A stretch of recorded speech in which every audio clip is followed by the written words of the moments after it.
Welcome to the YourTown television program. My name is Jeff Kline, your host for this Naval Postgraduate School Foundation-sponsored segment of YourTown, where we bring you interesting faculty, staff, and students and what they're doing at your local Navy school, Naval Postgraduate School.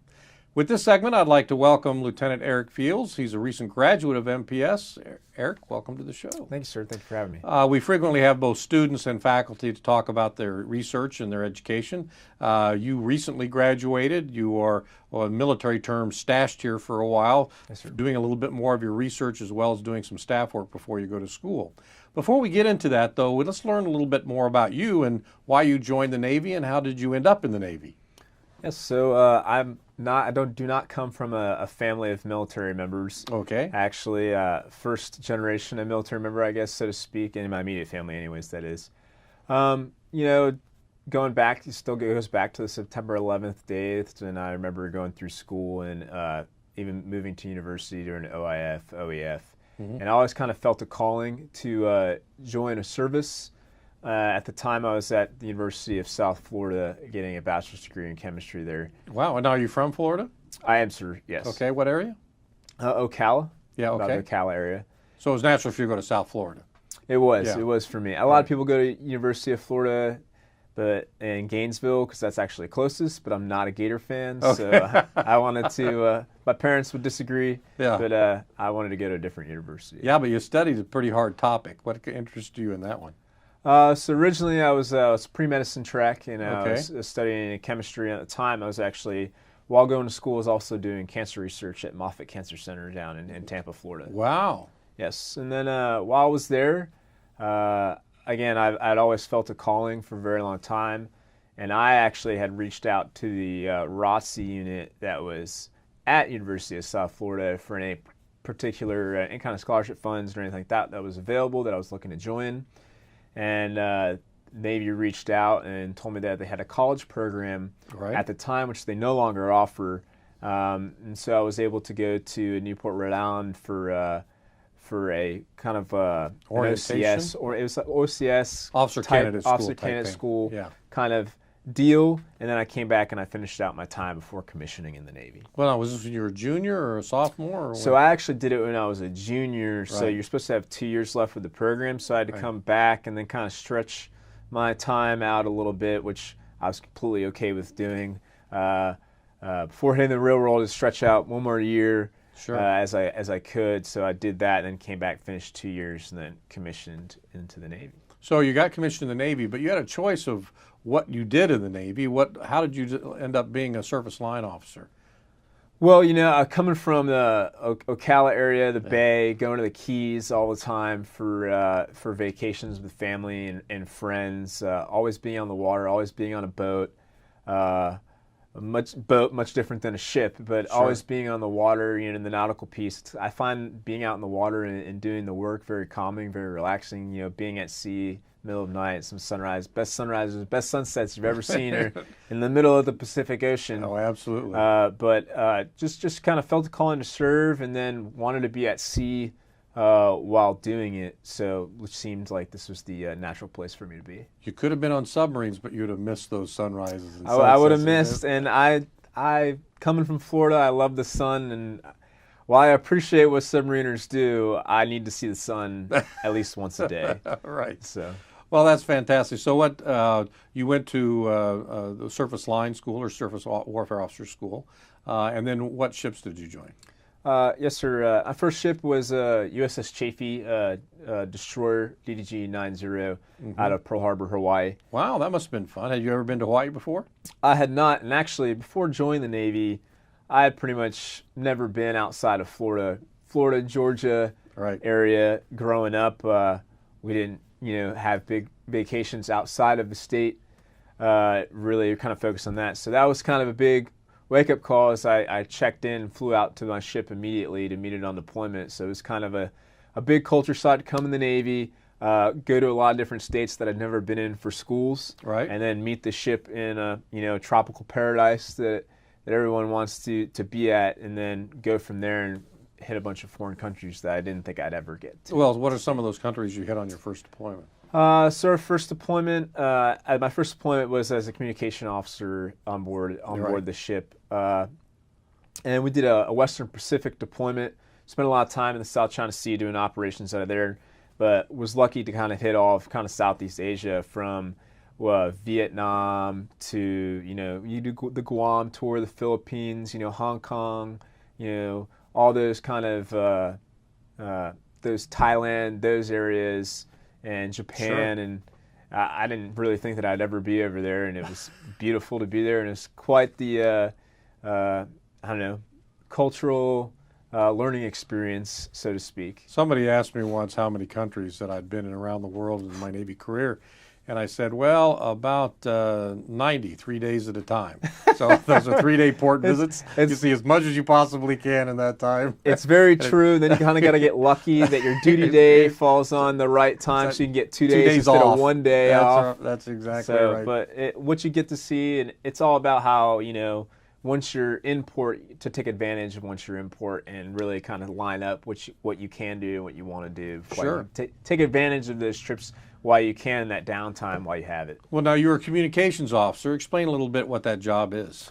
Right, so I was in charge of pretty much, all the IT pieces, all the computers on the ship, all the communications on and off the ship, the network system as well as it moves throughout the ship, organizing all of that, and just kind of running, a big comms piece for the entire Navy on a deployment, of over 300 sailors. Sure, absolutely. So and now, did you have that job all the way through until it came to MPS, or did you do something else?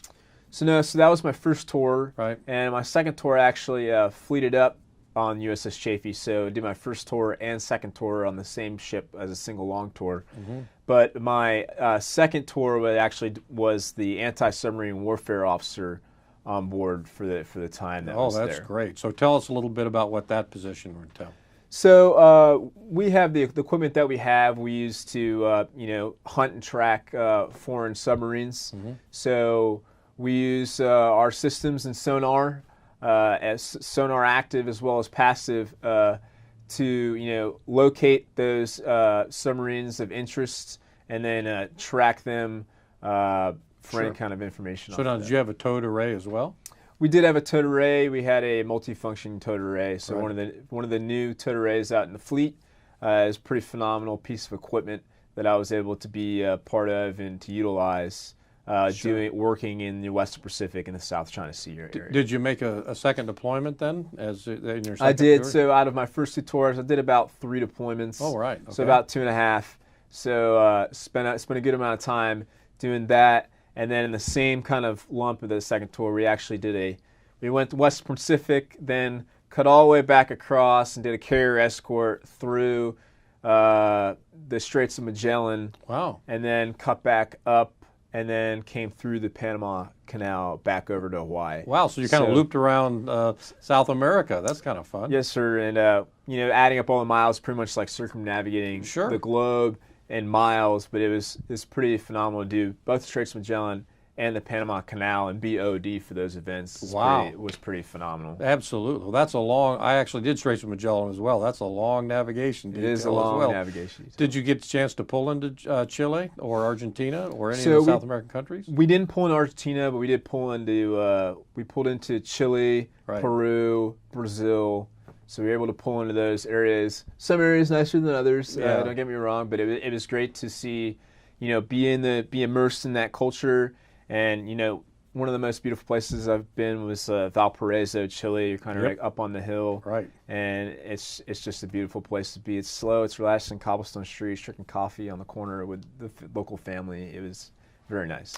So that explains, in one way, you were an anti-submarine warfare officer and you focused on undersea warfare, which is why maybe you came here and studied undersea warfare. How did that happen? So, yes, as my second tour being the anti-submarine warfare officer, I fell in love with it. I fell in love with the math, the physics side of it, and it takes a special kind of person to enjoy the math and the physics that goes involved to the acoustics piece. Right. So I started to really love it and picked up on it, and so I decided to apply for the undersea warfare program at MPS. Kind of not knowing that once you get in the undersea warfare program at MPS, you kind of you get a pick, I guess, so to speak, of where you want to branch from the undersea warfare program for actual degree. Yeah, that's sort of something that we have to battle all the time with that program in common wisdom. As officers will see here, gee, I don't want to go to MPS to study a military program, but in fact, you actually specialize in academic things like mechanical engineering, operations research, combat systems, or design, that sort of thing. And you picked operations research to specialize and get your degree in. Why did you do that? Yes, because I've always found math kind of fascinating, and the way like big data analytics is kind of moving towards the future as well. I wanted to take something while I was MPS, and I had an idea of what I wanted to do for kind of my thesis research as well, and what I could potentially do after I graduated from MPS. And I was always really interested in optimization. How do we make things better? How can we, model something to make it better situation than it is now? So, and how do we do that from a math point of view? So it's kind of like the truth, so to speak. But in a way, although you studied operations research, the undersea warfare program also focuses on different aspects of undersea warfare. So you had to take physics, I'm sure, and sensors. So what are some of the base courses that you took outside of OR that was associated specifically with the challenges of ASW? Right, so there's a lot of, in the undersea warfare program, not only do you take a lot of oceanography classes, you also take a lot of electrical engineering classes. So we have a pretty large path for electrical engineering that we go through in that department on how to process the signals into a way that we as operators can read them on a screen. And now also, again, the physics or the applied physics piece. So how does those sound waves traveling through the ocean, how do they bend and how do they curve to actually hit the receiver so that we can process them? Right, well. And that's great. The other thing then, you did take a challenging course because a lot of people take beyond electrical engineering or go oceanography and build on that. But operations research is actually, we add more and more to it, is that? Yes, sir. So I think you took a challenging course and you did very well. Before we talk about your research, let me go ahead and state that you were the winner of the Surface Navy Association Award for Applied Research. You were the winner of the Military Operations Research Society Award for Excellence in Research and Applied Research. So now the obvious question from that is, what did you do your thesis in to be so well recognized? Thank you, sir. I appreciate it. My thesis was on optimally allocating naval surface assets in times of crisis. Kind of a lot of words to describe, the fact that, so what I did with the assistance of Professor Aberdell and yourself, I kind of took, looking at the Navy as a whole, I wanted to, I realized moving forward, with our adversaries catching up to us in certain technical areas and also in numbers, how do we, moving forward in a time of crisis or time of war, how do we respond optimally and to the best of our ability in certain warfare areas? So how do we get, based off readiness metrics of not only, equipment casualties, but also the training pipeline that we have to go through, and how do we modify that, or how do we identify the best assets to send for maximum capability? So let me sort of repeat that back to you to make sure we understand. You actually designed an optimization program to look at each ship's readiness, its training, its manning, its weapons loadout, its time and training and training cycle, to select the best ships to deploy the soonest in order to respond to some sort of crisis and be able to actually respond rapidly to get those best capabilities there. Is that right?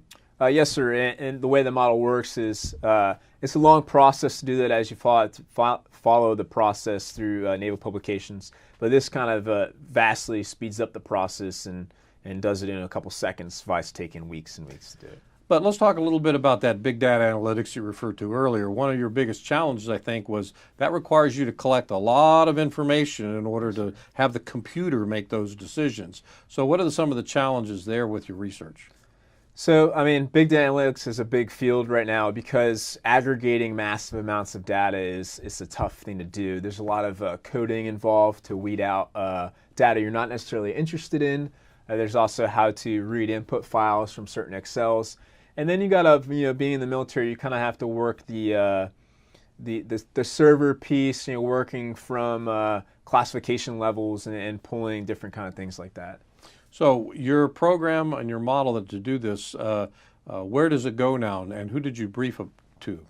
So I was invited down to Surf Pacific, to brief Vice Admiral Brown. So he's in charge of all surface forces, actually. Vice Admiral Brown is, yeah. Yes, sir. So I was invited down there, and I briefed Vice Admiral Brown on the model, and from there, he was very interested in it, and he wants to expand it. So from there, it's still at MPS, and we're still working on it right now on there, on expanding it, and then looking into contracting it to become a full operational working model out of the thesis. Well, this is key. You mentioned Dr. Rob Dell. In fact, he was a guest on the show to talk a little bit about both optimization and the effort he's leading in data analytics.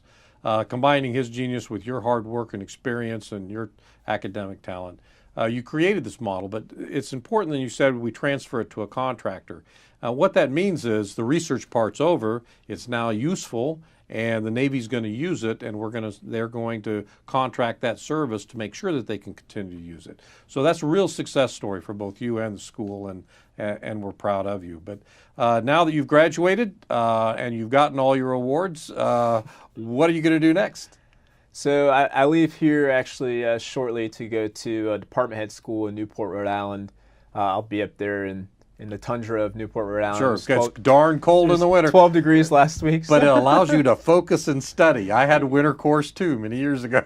Yes, indeed. But it also allows me to see the summer as well. But then from there, once I graduate from department school, I'll follow on to chief engineer on a destroyer out of Mayport, Florida. Oh, you already know that? Yes, sir. Okay, so actually, so your division officer tours, your junior officer tours, department heads really run the ship. That's the next, and you're going to have people working for you as chief engineer, the auxiliary officer, the electric officer.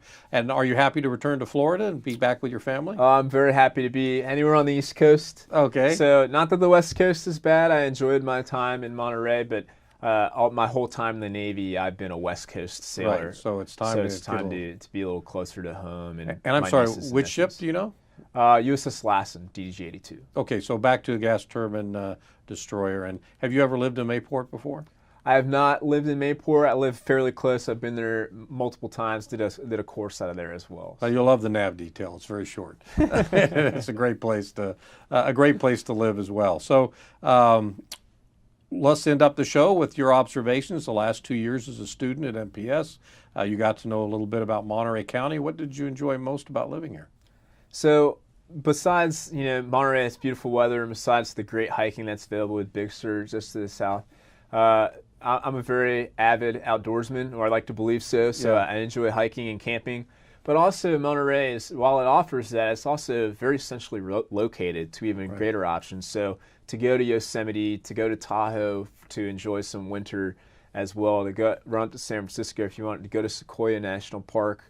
All these are very close to you as well. So if you enjoy being outdoors and you enjoy taking in the fresh air and being around mountains and trees, this is an ideal location to be if you're in the Navy while earning a master's degree. And it's important to do that if you're a sailor, because mountains and trees are not what you're going to see for the next 4 years. I will not see those things, so I'm taking full advantage of them while I could. Well, Eric, it's been an honor to know you and to see you work at MPS, and we wish you the best of luck in your future tours on your East Coast destroyer. And thank you for being a guest at the YourTown television program. Thank you so much, sir. It's a pleasure. You bet.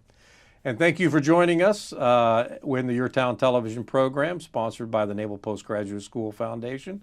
Join us again when we talk to interesting students and faculty and what we're doing at your Navy school.